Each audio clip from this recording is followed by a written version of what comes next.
Welcome to Murder Mile, a true crime podcast, an audio-guided walk featuring many of London's untold, unsolved and long-forgotten murders, all set within 1 square mile of the West End. Today's episode is about Marion Lees-Smith, a single mother struggling alone to cope with the daily demands of Derek, her disabled and brain-damaged son. And as frustrated and exasperated as Marion would often be, her death would come about not by exhaustion, but by the hand of her own son. Murder Mile is researched using the original police investigation files. It contains moments of satire, shock, and grisly details. And as a dramatization of the real events, it may also feature loud and realistic sounds, so that no matter where you listen to this podcast, you'll feel like you're actually there. My name is Michael. I am your tour guide, and this is Murder Mile. Episode 43, Marion Lees-Smith, the rich mum, the deaf son, and the paltry sum.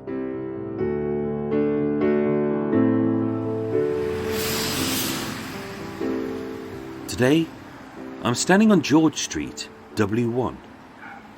And like most places on Murder Mile, it may sound familiar, because we've already been here before.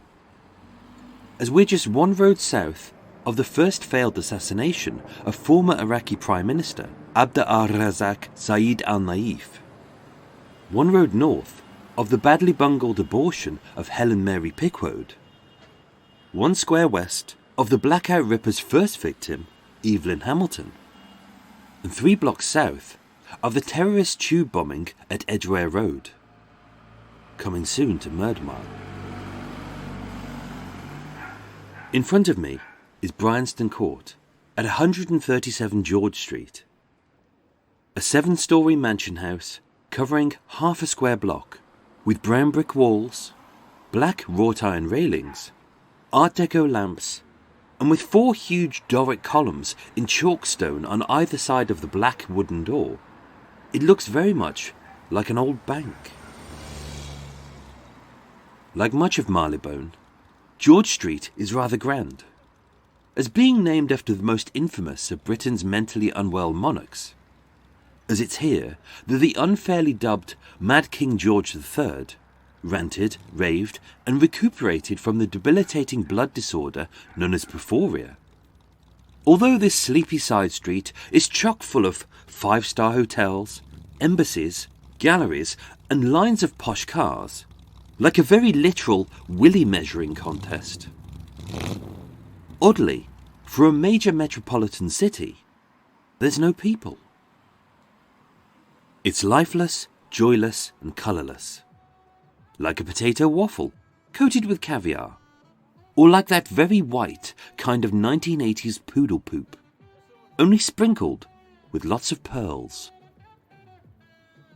The only life on George Street are those uptight twats in tweed suits who drive their Bentleys at half the speed of a bunged-up slug's bowel movement, and those mummified corpses in mink coats who stink of mothballs and gin and walk a £5,000 fluffy rat on a very posh piece of string.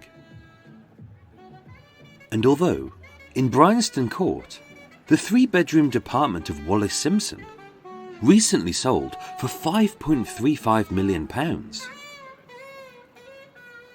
it was also here, on the night of Wednesday the 30th of December 1942, in flat 112, that a devoted and well-off mother called Marion Lee Smith was murdered by her own son over the paltry sum of just £2.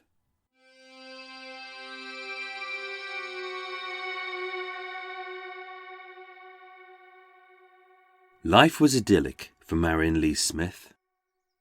Raised as a well-mannered, educated, and devoutly religious lady from a wealthy and upstanding family. Although a native of Chicago, having married Norman, an executive on the Canadian Pacific Railway, together Marion and her husband would travel the world. By 1920, being birthed in the bustling city of Shanghai in China, as a major international trade port and one of the East's most important financial centres, Shanghai was in its golden age. And being bathed by bright-coloured lights, stunned by the hectic buzz of the city, and knocked out by the sweet sizzling smell of steamed crab, beggar's chicken, and shredded duck dumplings, Marion was in her element. And as a 40-year-old globetrotter from a wealthy family, with no commitments or responsibilities, as money was no object, Marion could literally buy anything, except happiness. As a hard-working, but always exhausted executive, Norman was rarely home. And on the odd occasion he was, the faint cracks in their fractured relationship would show. Often they'd argue, always they'd fight. And so, with fate being so fickle, this was possibly the worst time to have a baby. But on the 21st of August 1922, Marion gave birth to a boy, and she named him Derek. Derek was, and would always be, their only child. And as a happy, normal, and healthy boy, raised to two loving parents in a wealthy family, although he was an accident, Derek was adored. And with his doting mother, smothering her beloved son with endless toys, good food, soft sheets, and a nursemaid at his beck and call, even as a baby, Derek had a better life than most. But then, even in a truly idyllic setting, sometimes accidents do happen. It was a momentary lapse in concentration, as Amma, the family's diligent nursemaid, was distracted for little more than a few seconds. With Derek being a restless 2-year-old, unable to sit still, desperate to stand, and struggling to peep out of his pram. As Amma looked away, the adventurous tot crawled over the pram's canvas side, and with no sense of distance or danger, he slipped and fell. The thud was heavy, the cobbles were hard, his head bled. And although motionless, as a pained wail burst from his bloodied lips, which cut the chaotic Shanghai streets to silence, and reassured Amma that the boy was still breathing, Derek was rushed to hospital, having landed on his head. He was lucky, the doctors said, as with no broken bones, only a superficial cut and a few bruises. Being given a pill for the pain and a plaster, Marion took her son home and thought nothing more of it. But Derek had been damaged. It started with a stutter, a simple tripping of the tongue over some troublesome words. Then he became unnaturally clingy, oddly silent, and always cried, as if he was in pain. And as he retreated into his own little world, with his hearing slowly fading, by the age of 12, Derek was totally deaf. With Amma sacked, Marion became Derek's full-time carer, and with his deafness being manageable, having invested in a hearing aid and lip-reading lessons, Marion was coping. But somewhere, deep inside Derek's head, something else had broken.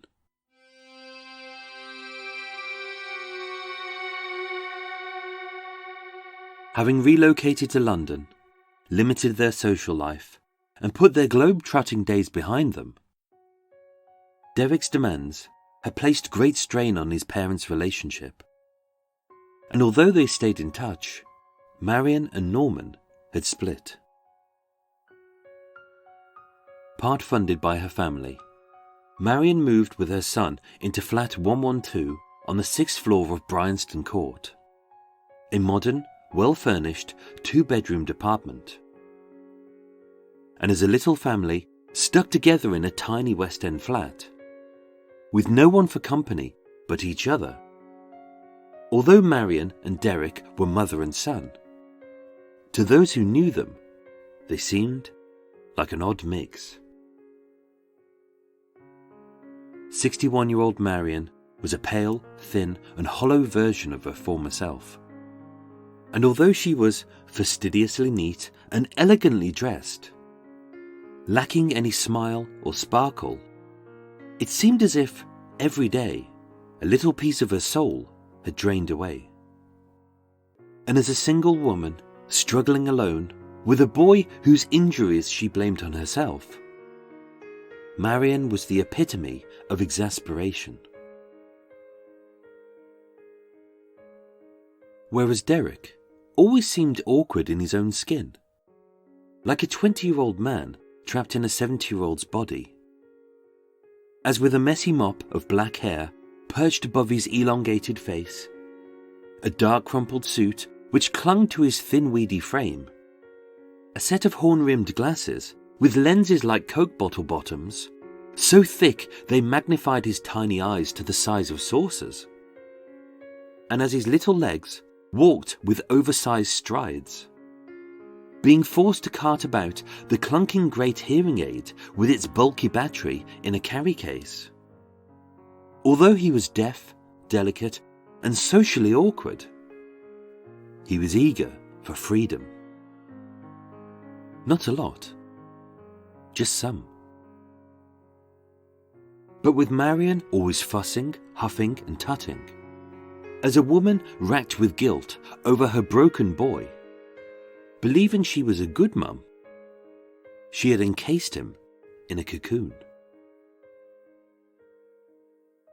A cocoon that Derek would never escape, even after he had stabbed his mother to death. In 1942, 3 weeks before Christmas, Marion was at her wit's end. Not from the strict rationing, with the country's food stocks in short supply, the lack of clean water as pipes burst, limiting each flat to just 2 buckets a day, or the barrage of Nazi bombers which night after night rained down death from the skies. But by loving him so much, she had nothing left to give. Every night, they'd fight. And although their little spats were never hurtful, spiteful, or physical, the thin walls of their tiny flat echoed with the sharp sounds of screaming and sobbing, as an exasperated mother and her frustrated son clashed. When Derek was a little boy, although they'd argue, Marion would always win. As being a strong-willed woman, and more importantly, his mother, with just a finger, a look, or even a tut, she could easily override the unruly demands of such a small boy with a slow brain and a stutter. But now, he was a man. Determined that his disability should never hold him back, Derek was educated at some of Britain's best private schools. But being described by his tutors as distant, erratic, distracted, and intellectually deficient, for the 3rd time in the last 6 months, Derek had dropped out of education. And so it went on. He couldn't work, he couldn't earn, and he couldn't learn. Marion was exasperated, exhausted, and alone. She had tried everything, and everything had failed. Even his modest weekly allowance of 12 shillings, which, although not much, was enough to give him some independence. But whereas once As a boy, he'd spend the lot on sweets. Now, as a man, he'd blow the lot on booze, making him deaf, delicate, socially awkward, and also drunk. To Marion, as a devout teetotaler, this was a step too far. And fearing she had lost control, she did the only thing that she could do. She stopped his allowance. And for the last time, the cocoon was shut. And that's how it all began. Not as a bitter battle over inheritance, not as a long-standing feud over love, and not owing to a slow descent into drugs and drink. And although it is said that Derek had been brain damaged, he didn't suffer with headaches, visions, and never heard voices. He was never violent, cruel, or committed a crime. He was just quiet. It all began over a simple spat over a few pennies between a loving mother and her slightly unruly son, as she tried to protect him from harm as he tested the boundaries of his newfound freedom. It was an argument which every parent has with their child every day. 3 days before Christmas, like a marvel to the art of multitasking, Marion managed to find the time to establish the St. George's Club at 62 Great Cumberland Place, a social club for members of the armed forces. And although it kept her busy, it also provided her son with a good job, a regular income, and allowed her to keep him busy and close. It seemed like the perfect solution to a small problem. But it wasn't. Wednesday the 30th of December 1942 was Marion's last day alive. And yet, like most parents, her morning had begun like any other. As being late for work, she impatiently banged on the bathroom door. It started as a simple squabble over the usual. Her son having hogged the hot water, made a mess, and failed to flush. And that's all. But somewhere in their war of words, Marion hit a nerve, as having merely mentioned that the club's nightly takings were a little short, their sparks erupted into a scuffle. And in a truly rare moment of anger, which shocked them both, Derek struck his mother and stormed out. She wasn't injured, cut, or bruised. If anything, she was just disappointed. Between 9 p.m. and 11 p.m, at the New Inn public house at nearby Marble Arch, Derek sat alone, fuming, as he necked back 4 pints of mild ale, which was odd, as he hadn't been paid. At a few minutes after 11 p.m, with the club closed for the night, Marion returned home. With the blackout blinds drawn and every light off, the flat was inky black. And although just hours earlier it was here that Marion and Derek had fought, its silence was eerie, and there was no sign of her son.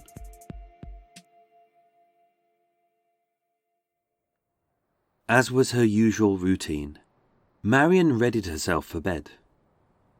On the sofa, she dumped her gloves, purse, and shopping bags. As it was cold, she slipped on a bathrobe, a nightie, a woolen vest, a set of booties, and a scarf. To distract her mind, she sat at the kitchen table, her spectacles on, doing the crossword. And then, with slumber looming, she popped the kettle on the hob, and beside it, a hot water bottle. At 11:20 p.m, Derek returned. And although their tiny flat was filled with a tense trepidation, no words were said, no tuts were uttered, and no looks were exchanged. So seeing that his mother was already dressed and ready for bed, Derek went straight to his bedroom and popped on his pyjamas.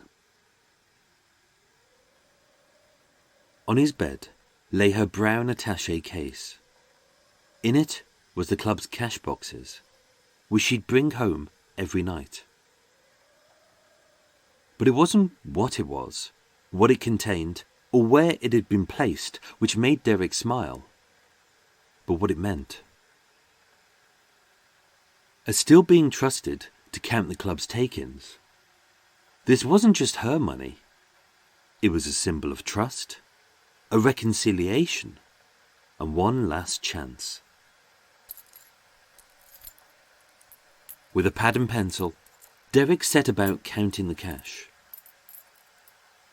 It didn't take him long, not just because he was eager to please his mum, whose pale, drained face beamed with pride from the doorway, but with the club being new, the take-ins were only small and amounted to the paltry sum of just £2.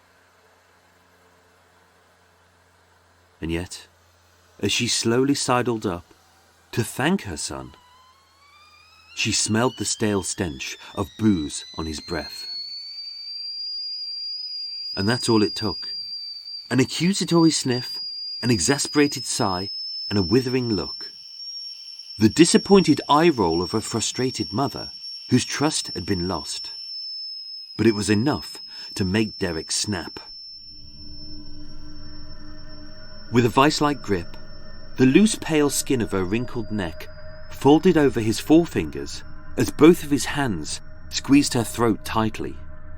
His thumbs embedded into her windpipe, so deep they cut off her air and her screams.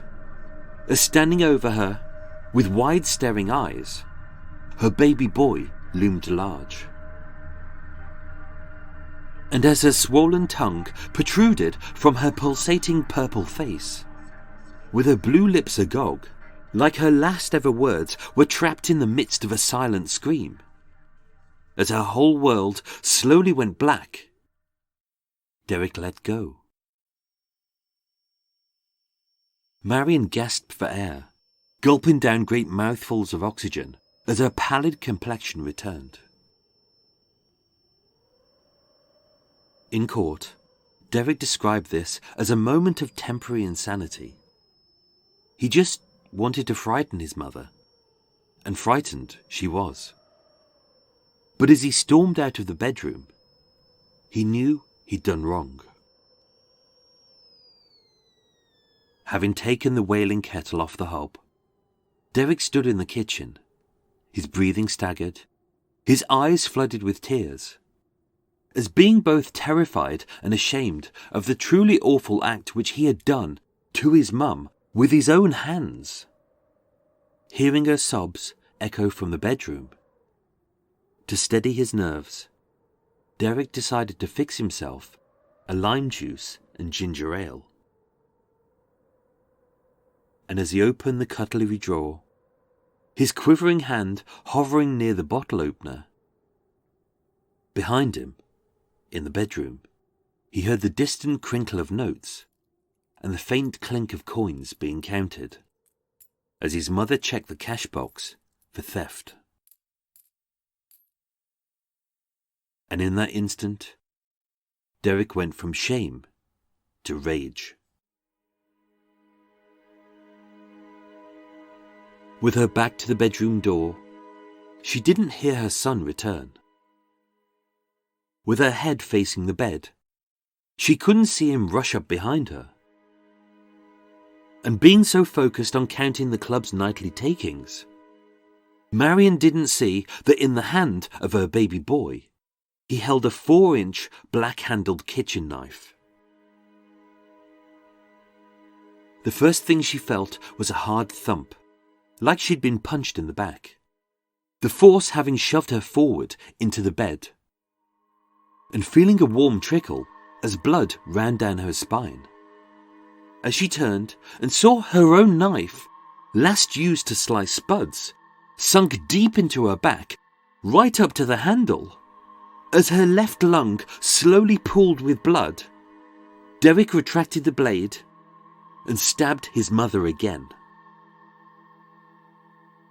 The second stab wound sliced 1 inch deep into the purple skin of her bruised neck, severing her larynx. And with the pleural cavity of her left lung now collapsed, being unable to breathe as she choked on her own blood, Marion slipped into shock, frozen in fear, as slowly she began to bleed to death. And as she turned to look into the eyes of her killer, the last sight Marion saw was her own son, as with his hand held high, gripping a bloodied knife, with every ounce of hate, spite and hurt, he stabbed her once in the face, slicing open her lower lip and chin right down to the jawbone. And moments later, 61-year-old Marion Lee Smith, mother of Derek, was dead.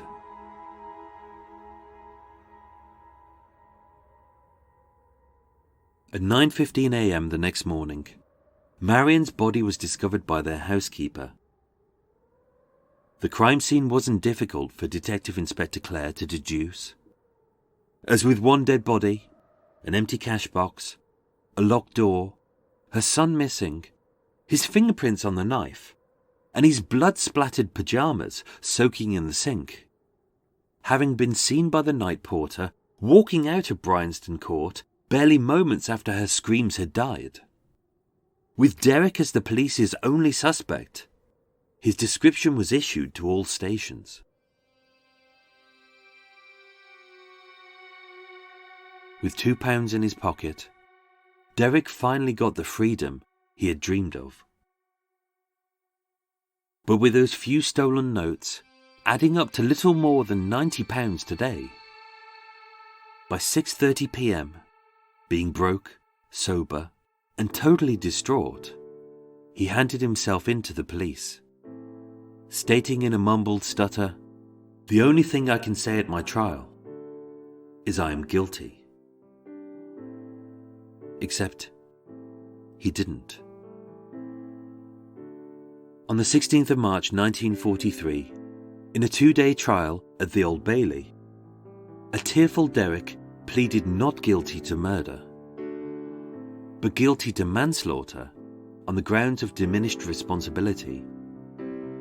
And with neither the defense nor the prosecution protesting those findings, with 2 doctors having confirmed that Derek had a psychopathic personality disorder, an erratic heart rate, and abnormal brain waves, consistent with an undiagnosed brain injury when he fell from a pram, age 2.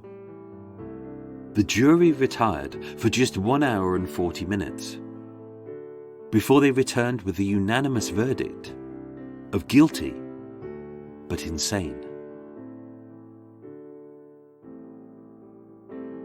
In a statement spoken by his solicitor, Derek said, "I'm very sorry I did this awful thing. I have done the greatest of harm by disposing of my best friend in life." Derek was sentenced to be detained at His Majesty's pleasure, which he served at Broadmoor Psychiatric Prison. And although the protective cocoon of his loving mother was created to shield her deaf, delicate, and socially awkward son from danger, for the sake of a paltry sum, this one night of freedom had left Marion dead, and Derek trapped inside a very different kind of prison forever.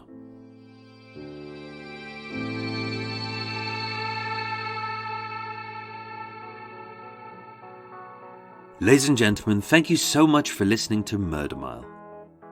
Don't forget, if you're a murky miler, to stay tuned for extra goodies after the break. But before that, here's my recommended podcasts of the week, which are Outlines and the Unseen podcast. This is the Outlines podcast. I'm Jess Carter, and each season I uncover unsolved murders and disappearances in a different county of the United Kingdom. I visit the locations of little-known crimes and collate all the evidence, build up a picture of the victim and the times in which they lived and died. If you want to join me, you can find Outlines on iTunes, Stitcher, or wherever you get your podcasts. I'll map out all the facts, and together we can try to keep these cold cases alive.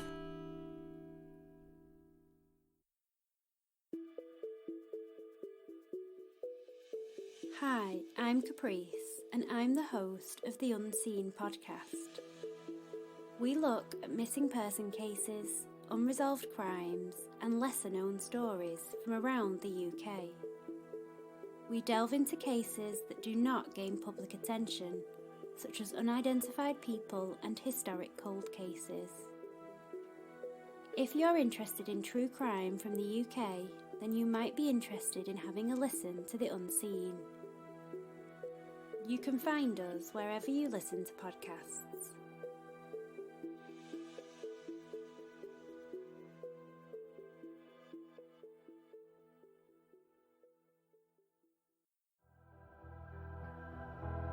A big thank you goes out this week, not just to my regular listeners and new listeners, but also my Patreon supporters, who this week are Mark Williams and Alison Lee.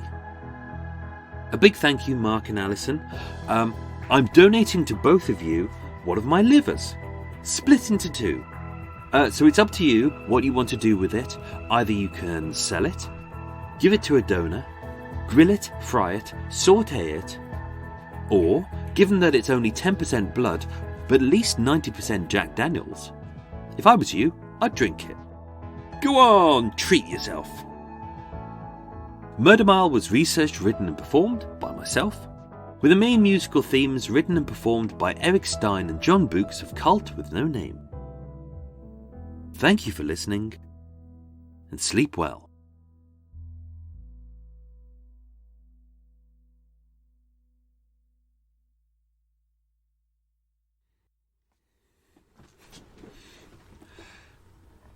Hello, Murky Miler!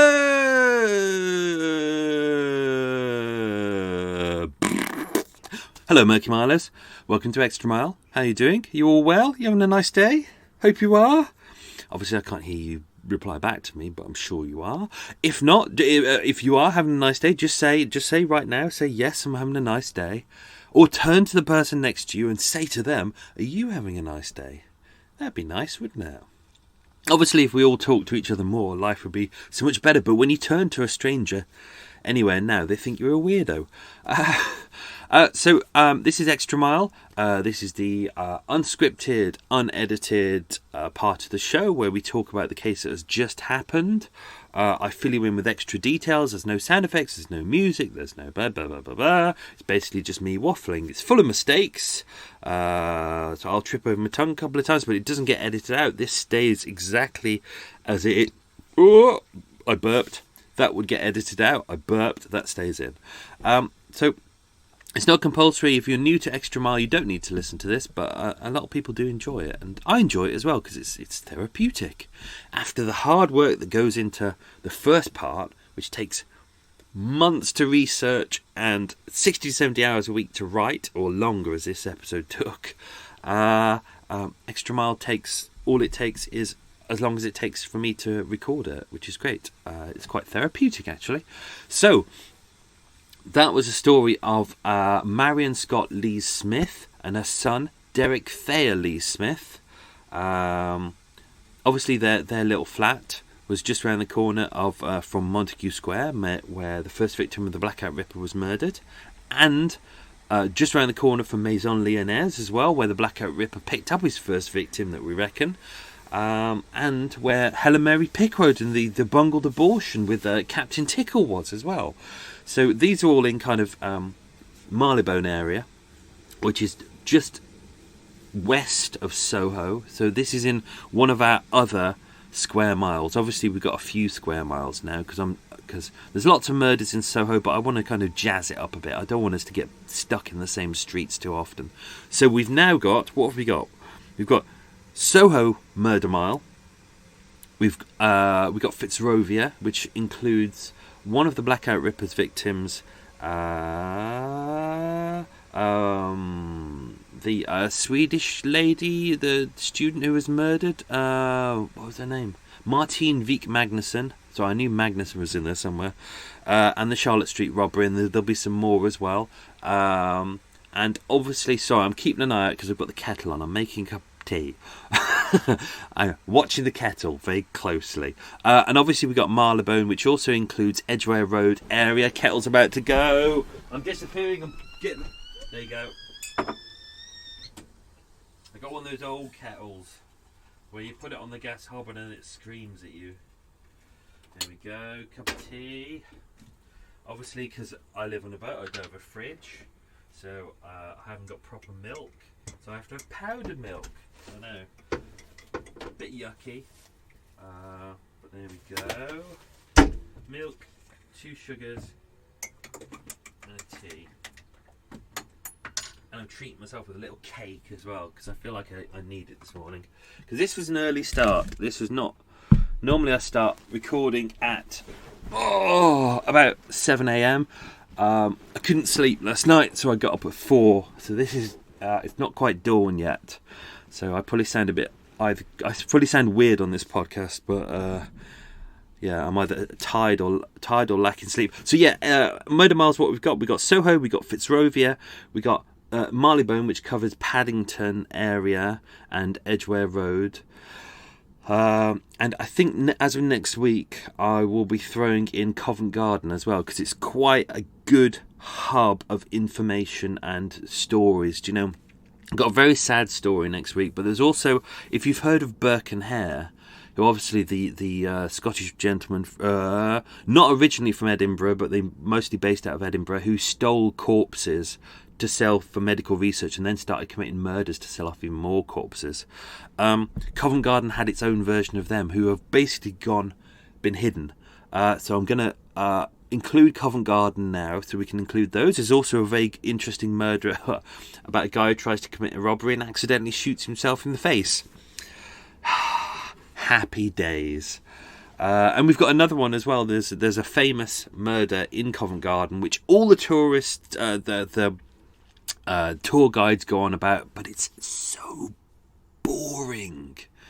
And the only reason they do it is because this guy's meant to be famous. He was like the Brad Pitt of his day, and it's just such a boring murder. So I'm going to include that one so I can take the piss. Ha ha ha. So let's dive in. I mean, for me, there's no such thing as boring murders. What I do try, as you know, what I try to do with Murder Mile is not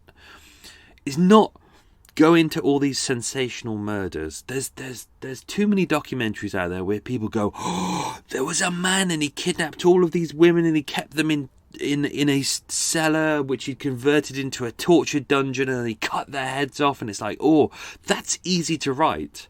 Anyone could write that. You don't need to have any skills to sit down and talk about a murder in which someone cuts someone's head off.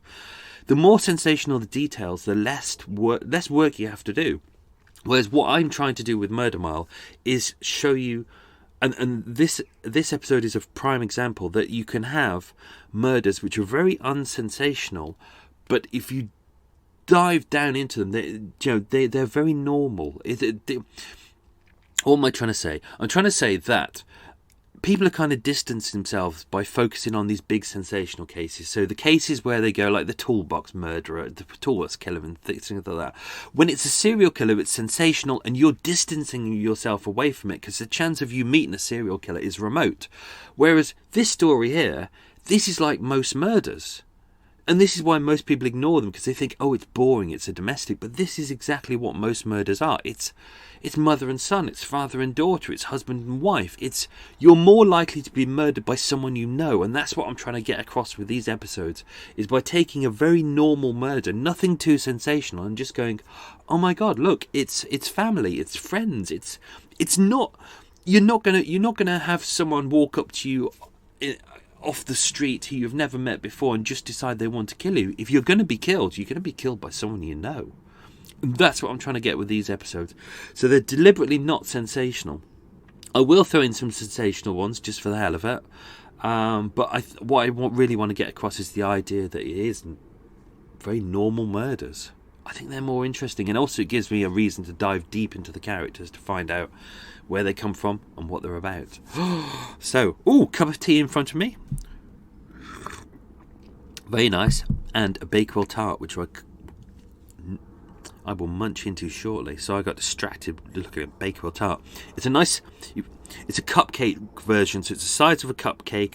If you don't know what a Bakewell tart is, this one is the size of a cupcake. It's round.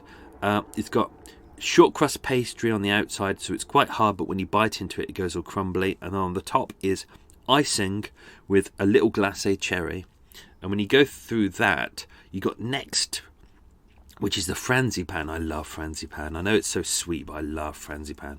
Frangipan, so it's like a mixture of sponge and marzipan, so it's a very sweet sponge, and then underneath is kind of it's either a strawberry or raspberry jam. God, I love Bakewell tarts. Oh God, I would probably have my last meal as Bakewell tart. No, Chinese food. Love Chinese food. Cheese on toast, good cheese on toast with some Worcester sauce on top and a Bakewell tart, and of course a cup of tea. Right. Oh dear, that was good. Right, extra mile. Couple of things in the story that I left out, because obviously we don't have time to put everything in and it slows down the story, so quite a lot of stuff I leave for this section, which is good. So for those of you who are patient, have waited to the end, this is the extra stuff that you're waiting for. Oh, exciting. Not just me talking about Bakewell tarts and tea. So motive for the theft. Now, we had mentioned in there that Derek was, because he'd been doing a bit of typing, he'd also been doing formerly been doing a bookkeeping course, one of the many courses he'd tried, but he couldn't really stay focused when he was at education. His mum had paid a lot. His mum and her family had actually paid, even though he hadn't got any qualifications. His family had actually paid for him to go to Trinity College in Cambridge, which is one of the, going to Cambridge University, you have to have fantastic grades to get in there. Thick people like me couldn't get in. I had to go to a shitty university in South Wales. They actually paid. I mean, it was serious money, and they paid good money because he at that point he was interested in geography. So they paid for him to go on to do a degree in geography. He lasted just under 8 months. He didn't last very long. So he'd done that. He'd done a typing course at Pitman that I mentioned. He'd also done a bookkeeping course to be an accountant. He'd given up on that. But his mum still believed in him. And she was like, because she's running the St. George's Club, she said, you can do the bookwork. Now, looking at the details, she seems like a clever lady. It's highly likely that she'd already done the bookwork herself, but she was giving her boy something to do to keep him occupied and to make him feel good and kind of that he had value, because he was being rejected by everyone because he was well, as everyone said, he was slow-witted. Obviously there was an argument over a loss of funds. It's still unsure whether it looks like he'd taken some cash out of the cash box, but also there seemed to be a problem with people cashing in paychecks. Now, in those days, especially armed forces, because it was a government check, basically, in those days, if you were paid by cheque, which most people were because there wasn't bank transfer, you'd either get paid in a little wallet with money in it. I remember those days. Or being paid by cheque. You could basically go anywhere. You could go to a post office, or you could go to most bars and say, "This is my work cheque. Can you cash that?" And they'll go, "Yeah, fine. It's it's £4. I can cash that. I can give you the cash back because it's government covered. It's all legal." But there did seem to be a problem with checks that weren't valid. So whether he'd cashed some invalid checks or whether someone else had and he just hadn't checked, we don't know. But there was a bit of a motive there for. So it wasn't just him stealing £2. There was other money that had gone missing as well. I mentioned in there earlier on that her body had been found. Marion's body had been found. Now, because Marion had deliberately, she decided that when Amma had looked away and baby Derek had fallen on the floor and injured his head, after that moment she said she was never going to let anyone ever look after her children ever again. She was going to become a full-time mum, which she did, so she sacked Amma. But she did have domestic help after that. So she had a lady who was a housekeeper called Rose Hambley. Now, we get a lot of the details about the original argument that happened in the bathroom. So do you know when I said that it was the morning when Marion was murdered, so about 16 hours prior. She was trying to get in the bathroom. Derek was in the bathroom having a bit of a bath. She couldn't get in. There was a bit of domestic. They had a bit of a falling out over money. All of this we know because Rose was there at the time. She turned up that morning to do the cleaning. She would prepare breakfast for Marion and her son, but neither of them had breakfast that morning. So on New Year's Eve, which is the 31st of December 1942 at 9:15 p.m, Rose Hambley, she had her own key. She came into flat 112, which was Marion and Derek's. She took off her coat. She hung it by the spare bedroom, which was Derek's bedroom. Everything was in darkness. The blinds were still drawn. The breakfast tray was still out. Nothing had been touched. Obviously, Marion's newspaper and glasses was still on the table. The hot water bottle was out. That's why we know all of these details, because she hadn't touched anything. She looked in Marion's bedroom, and the bed had not been slept in. And obviously, the kettle was ready to put in, but by then it had gone cold. The flat was entirely silent. She walked into Marion's bedroom, saw that her undergarments were on the chair, and her gloves and handbag were on the couch, and the shopping bags and all that. And then she noticed that there was a light on in Derek's bedroom, and she opened up the door, and then she saw Marion's body on the floor and immediately ran out and informed the hall porter, who in turn called the police. So that's how we know. So if she hadn't turned up that morning to do her duties, we probably wouldn't have known that she was dead until Derek had gone to the police. So the detective in charge of this case was Detective Inspector Leonard Clare, actually Divisional Detective Inspector Leonard Clare, who's a name you'll recognise from the Blackout Ripper. Because we're dealing in the same area and there's around the same period of time, there's a lot of detectives who are doing the same. So he'd wrapped up the Blackout Ripper case like barely 8 months before this. So this was probably a bit of relaxation for him, although there was a lot of murders in between this as well. So he arrived that morning. He arrived at flat 112. He saw Marion on the floor, lying on the back, blood all over the room, copper coins on the bed. There were 2 cash boxes on the bed, one which was open, one was closed. One of them hadn't got the key for it. That's why they couldn't open it. So there was another cash box, but Derek couldn't get into it. And the attaché case was open as well. Marion was wearing her dressing gown and a nightdress and booties underneath. And underneath her left shoulder was what they called the black peeling knife. So it was a small knife that she was stabbed with. It was about 4 inches long. She'd used it for peeling vegetables, or potatoes as it was actually the night before. There's a large quantity of blood on the floor. And then when he went into the study, he found Derek's pyjamas stained with blood, which was in the wash basin, and spots of blood around the sink as well. So he knew straight away that who had done it, what had happened. It was one of those crime scenes that he just walked in and just went, yep, know exactly what it was. So Derek's identity had been sent out to all the police stations. Where is the... Why haven't I put that here? I've taken something out. That's weird. I was going to... Okay, well, that's fine. I can memorise it. So Derek was actually going down the Admiralty on Whitehall. So basically, he was walking down the route between where 10 Downing Street is and the Houses of Parliament is. So he was in the centre of town. He'd gone down Trafalgar Square and he's walking down Whitehall in that area. He was outside the Admiralty. There was obviously some police stationed there. he was trying to find his way to New Scotland Yard, which is not too far away. It's probably about a quarter of a mile away. He wanted to give himself up. He went to a constable who was there and said, can you tell me the way to New Scotland Yard? Derek's details had already been given to all the police. The policeman shined the torch into his face. Derek was easy to spot. He was short, he was awkward, he had big, thick glasses, he was wearing a hearing aid with a carry case on his hip. He was not difficult to identify at all. Policeman basically said, can I see your ID? Everyone has to carry ID. It was wartime. Derek showed his ID that said Derek Thayer Smith, and the policeman basically just said, I'm going to have to take you in over the death of your mother. And that was it. He was taken straight to Paddington Police Station. So at 7:30 p.m. that night, he was questioned at Scotland Yard first. Then he went to Paddington Police Station. He confirmed his name, asked for his whereabouts that night. He said he had a night out, but said he'd had a couple of pints. I took this out of the story because it just throws everything off.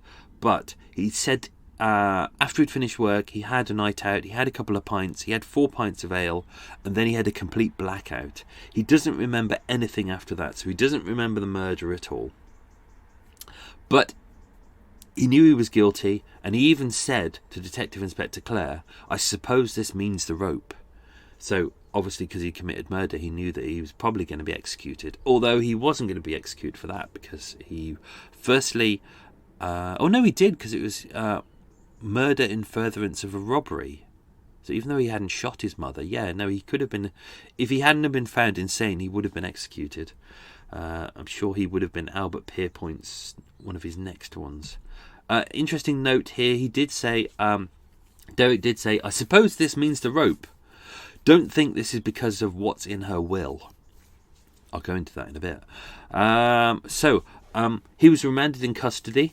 Derek was. He was sent to Brixton Prison while he was on remand on New Year's Day, 1943. And he was examined by Dr. Hugh Grierson, who we've heard of many times before. George Pickering case. He was the medical officer who dealt with George Pickering, which is kind of interesting. We've now had 2 murderers in the same series who have both been deaf. George Pickering, who was deaf owing to it was meningitis in the early age, and then this was deafness due to a fall.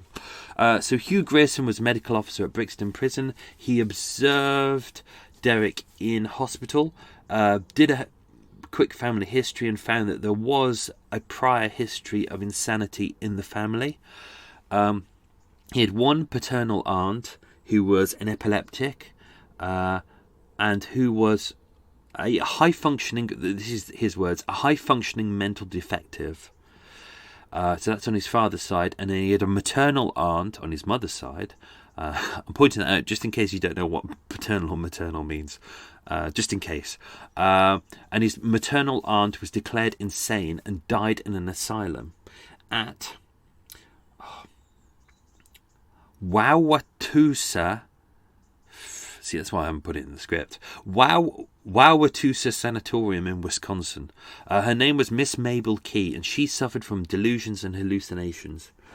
And she was obsessed with the idea of relatives stealing her money, and she was devoutly religious. Not that I'm saying that they're connected, but that's what they're saying in there. So I mentioned briefly at the end that the 2 doctors had said that he had psychopathic tendencies, and they'd done tests on him, so kind of his heart rate and his brain EKG.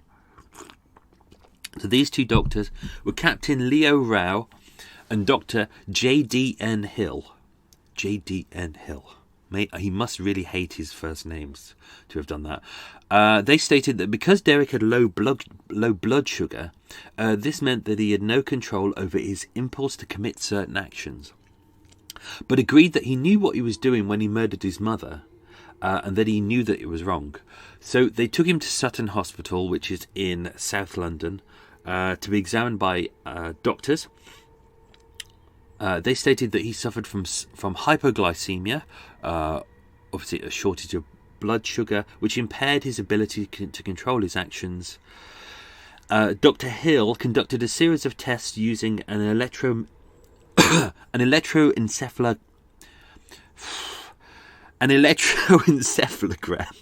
to test his brain waves. I can barely say these words. And they proved that he had abnormal brain waves and also brain spasms as well. So obviously this was caused by damage when he landed on his head as a child. But obviously those doctors back in the 1920s, they didn't see any of this at all. They were just like, he's just got a bit of a cut. But obviously there must have been swelling in the brain. It must have caused contusions and injuries to his brain. In another test, Dr. Hill actually gave Derek 4 pints of beer, 4 pints of mild ale, as if the stuff that he had drank, that he said he drank, and then retested his blood sugar level. And they did another test as well and denied him breakfast just to see if there was the same balance as well. And it came across as roughly the same. They said that he had a severe drop in blood sugar and he was unable to really judge kind of right and wrong. Also, he was drunk as well. They had said in here that he'd only really drank twice in his life. Obviously, he didn't really have a lot of friends, so he didn't really do a lot of drinking except by himself. And to be honest, he wasn't a big drinker. It was antisocial. It was kind of when he could escape from his mum, really. In Marion's will, when she died, there was £5,482, which, when you consider that about a pound was worth about £30 today, that's a lot. So you're gonna have to times that by 30. But that's a big old chunk of money. So that was left in their will. Unfortunately, it didn't go to Derek because he was declared insane and was committed at His Majesty's pleasure to be detained in Broadmoor Psychiatric Prison. He never got any of this. This went to Marion's husband instead, because even though they were separated, they were still married. I did a bit of a... there was nothing in the police file about what happened to Derek afterwards, but... interestingly, so he was detained at His Majesty's pleasure, which basically means it's a life sentence, but up until the point that they say His Majesty's pleasure, but the King really doesn't give a shit about it. It's basically doctors, really. Doctors make a decision how long he needs to stay there. Derek actually left Broadmoor, so he was in there in 1943. I haven't been able to find details about when he was released, but he was released, and he married in 1969. So he was... what was that? He would have been 47 by that point. Good bit of maths by me then. He married a lady called Amy Derrick. They were married in the borough of Haringey, which is northeast London. But I have not been able to find a date of death. So, either he went overseas, because he was born in China, therefore he probably had dual citizenship, or given the fact that both his parents were American, he may have moved to America, which means he may have died over there, but I haven't been able to find that. Or, if he is still in this country and he's still alive, he would be 96 years old. All of which are possible. So we don't know. So unfortunately, what happened to Derek, I don't know. I would love to know. I just don't know. He's kind of gone missing. I thought I'd throw this in as well. This was going to go into the story, but I decided to take it out just because I wanted this to be about... Sorry, I'm having to stretch. Oh, yawn. I hope I'm not making you yawn. I took this out of the story just because I wanted to make it Marion's story, and I just did some of these things kind of slowed down the story a bit. So, but you often hear people going on about the good old days of the wartime, when it was the good old days and all the neighbours looked out for each other. Now, I know we always say this is rose-tinted spectacles, but it is. It's like the amount of murder cases that I look through and I look at people's witness statements, and I just think it's absolute bollocks, all of this, do you know, we all looked out for each other. And I'll give you good examples here. So, we've got a statement here by a lady called Kate Holman, who lived in 116 Bryanston Court. So she lived in the flat immediately above, and she said at 11:40 p.m. on the 30th of December 1942, she was in bed and she was woken by a short terrible scream, followed by a long agonising scream, not scream, whatever that is, and then shortly after that she heard the sounds of footsteps running away. Okay, and at the same time, there were other people in the flats who heard the screams as well, including Major Don, who was a retired major who used to work in the army. Him and his wife were one floor below and heard the screams as well. He armed himself with his service revolver. He went outside onto the floor. He checked the floor, but he didn't approach a flat. He didn't. Oh, I've just burped again. I'm sorry about that. He didn't approach flat 112 at all to check if Marion was okay, even though that's where the screams came from. So we've got two witness statements by two people here who heard blood-curdling screams, the sound of someone being murdered, and yet they did nothing about it. That doesn't sound like people looking out for each other. Really. It seems like people today in a big city who would... the difference today is people will come out with their mobiles, wouldn't they? They'd come out with their phone and film it, but they wouldn't do anything about it. So, so people heard the sound of Marion dying, but obviously they did nothing about it, and she wasn't discovered until the morning. And then all of a sudden, they were all surprised. They were like, oh my God, someone was murdered in the flat. And it was like, yes, of course there was. And you heard her get murdered. Ah, dear. Anyway, so those were the extra details to do with that case. Hope you enjoyed that. This was a really difficult one to write. Normally I can write an episode in about 3 days. This one took about 6. It's a real pain in the arse, this one. Because just to let you know how I kind of write, it's none of these details are in like a court document. None of these details are kind of in a police file. You don't open a police file and there's like a chronology of a person's life, their whole history, and a big list of what their personality traits is.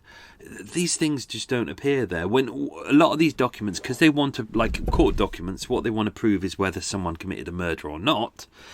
A lot of these documents are very factually written. So it says, on this day at this time, this person saw this person walk in there. They were wearing these clothes.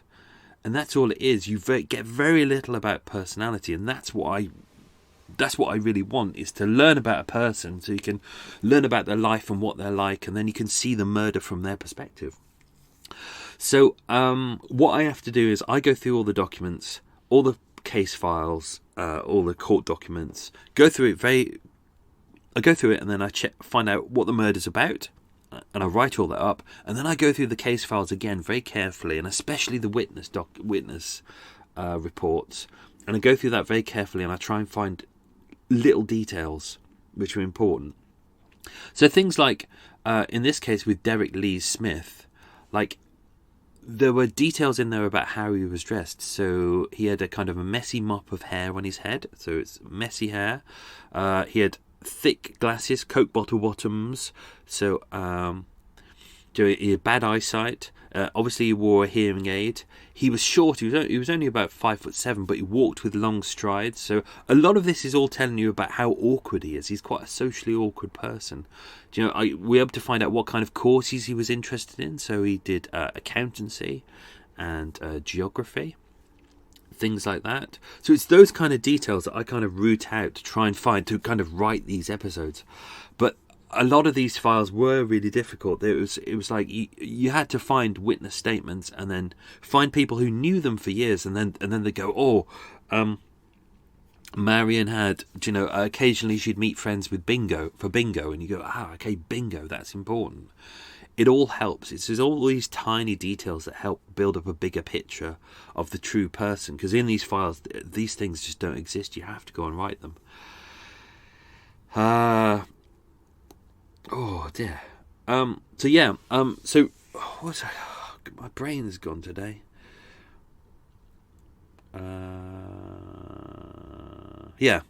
So, sorry, I was going to say something, then I realised I've already discussed it earlier on. I know. Okay. So, but yeah, no. So this script actually took a lot longer to write, and it's because I got halfway through it. Because I think I'd written it from Derek's perspective, and Derek's perspective isn't. I don't know. It just didn't sit right. It just didn't sit right with me at all, because it's kind of like he doesn't know why he's done it, but he's not mad. He's not mad. He's declared insane, but he's not madman. Do you know? He's not running around with a knife going, "Yeah, I'm a madman. Stab, stab, stab." And I tried to write it from both their perspectives, because it is really a fight between a mother and son, but it really didn't come across, and it took me ages to work out that I had to write this episode from Marion's perspective instead. That this really is a story about a loving mother alone doing her best to try and do the best for her son. And even whether he's disabled or not, it kind of goes through the story that actually this becomes irrelevant after a while, because it's really not about the fact that he does have disabilities. That really is it's just a mother and son. That's all it is. It's a very normal murder. I kind of set it up at the start where you think, oh God, you know, he's been dropped on his head. He's probably going to go insane and he's mad and he goes crazy by this point, but he doesn't. Literally, it causes him to go deaf. It may have caused him his eyesight problems, but he didn't seem to suffer from headaches or anything like that, or delusions or anything like that. It's literally, it ended up being a story about a child, boy, who basically just wanted more freedom, really. So, quite a normal murder, something that can happen to anyone. I thought I'd do a little shout out at this point. I was thinking, do you know what I was thinking this week? Do you know, people say, because obviously all the kids are going back to school, I was thinking, people always say, do you know, you can remember good teachers. So I thought I would do a little shout out to one of my old school teachers. There was a lady called Mrs. Valerie Perrin.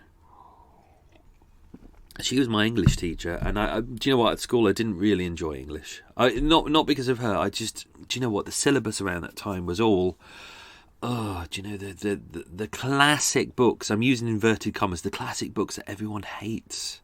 Do you know? You're forced to listen to Shakespeare, and you're forced to, read stuff like Jane Eyre and things like that. You know, crap where basically people just it's like a tussle between whether someone posh is going to marry someone posh, and you just don't give a shit. And it's stuff like that. But she was a really good teacher. She was a Cornish lady with dark hair and very huge boobs. She was obsessed with telling stories about brunette Cornish girls with huge boobs. Which I have to say, as a teenage boy, I found that imagery very good. But the reason why I'm flagging her up is because she, with her English lessons, she would always say, like, if we were writing something and writing a story, she would say, okay, never say the word said. Okay, because there's about 1,000 different ways that you can say the word said. And she's absolutely right. So you don't say John said this, you say John emoted this, John requested. You know, there's a lot of different ways, and I find that it's a lesson I still use today in my head, that I try never to say said. I always try and find other words around it. Hence, in a sentence, you'll notice that sometimes if I say, like, I'm on Old Compton Street, and in the next word I have to have the word street in there, I'll try and use the word road or alley or cut through, or I'll try not to repeat the same word, because it annoys me when people do that, when they use the word like house 3 times in the same sentence, whereas you can, you know, I just find it boring and dull. And you know what, she was a really good teacher as well. I never really liked English at school. I really struggled with it. But she did me the biggest favour ever. I was around that time of school, so I was probably around 13 or 14, you know, the difficult age. I was struggling. I wasn't really a good student. I was getting D's and E's and U's even, and I was with a bad crowd. And she knew that, and she could see that, and she could see that I wasn't a bad student. I was just, you know, in with a bad crowd and wasn't really concentrating. I get distracted very easily. So what she did the best thing that I think anyone's ever done for me, really, is she didn't split me up and from bad people I was with and make an example of me. What she did, she took me to one side. She told me she was going to do this. She said, look, I know you're a good lad. And I know I don't want you to feel out of place here. So what I'm going to do, I'm going to move everyone. So as of next week, I'm going to shift everyone around and you're going to be moved as well. But no one will notice that is what I've done. And this, I mean, I know this was a thing that she wanted to do because she wanted to split other people up as well. But she sat me with some other lads who I knew who were really good. They were like A and B students. And over the course of the year, my grades really improved because I had a chance to sit and concentrate. So yeah, do you know, they do say that you get good teachers and you remember them, and I certainly do. What else? Oh, okay, yes. Oh, okay. So Blackout Ripper, I thought so I've got some notes here, but I've badly written them today. So Blackout Ripper, obviously we did the Blackout Ripper end of season 1. I did mention in there that he had potentially murdered 2 other women. I put in freedom of information request to get those police files declassified. Unfortunately, that has been denied, which is a little bit upsetting because I was hoping to get the original files. There've only a couple of years left, but it's still 3 or 4 years out of 75, and I was like, come on guys, but they were like, no, they haven't given a reason, so I can't get access to those police files yet, which is really annoying. But this is kind of interesting. I was contacted a couple of days ago. I can't go into too many details about it at the moment, but I was contacted by the Blackout Ripper's grandson. I know, this is interesting.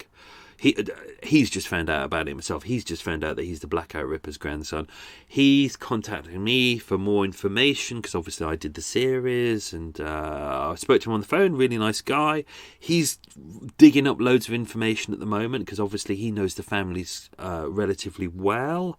I'm still doing research to find out these new cases, so hopefully I'm going to meet up with Blackout Ripper's grandson soon, and we'll take it from there. So there will be more information about the Blackout Ripper. Do you know what? Whether I do another Murder Mile episode or whether I just do a conversation with his grandson, just so we can fill in some details, that would be great. But yeah, I thought you might like that.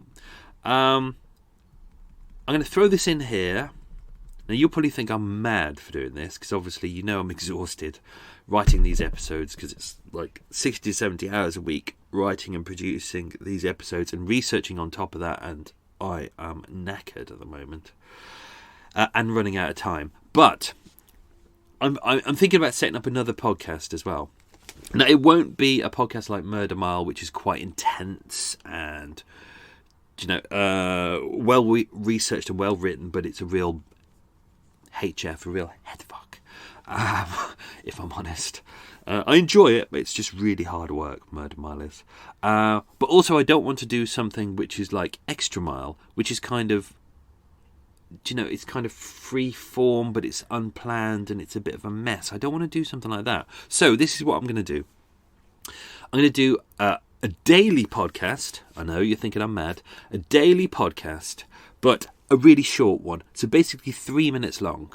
And the idea is that you can listen to it every day. It doesn't have to be a demand. You can binge them if you want to. But you can listen to them while you're eating your toast in the morning, or having a poo, or, you know, literally anything. While you're having your fag waiting for the bus. A cigarette for the bus. Obviously, having a fag for a bus probably means something else in America. But no, so it's a short one. But the idea is, basically, loads of people out there love true crime podcasts. Lots of words are used, but very few people understand what the words mean. So what I want to do is like it's basically a daily nugget every day, where every day I say, okay, word of the day is execution, and then I tell you where the word execution comes from or what it's about, and it's just 3 minutes. So basically you can go into work that day or wherever you are, and if it crops up in conversation, you can go, oh, do you know what? Do you know what the difference between a coffin and the casket is? Do you know what defense straight means? Do you know where the origins of the word murder comes from? Little things like that. Do you know why do we call it an autopsy?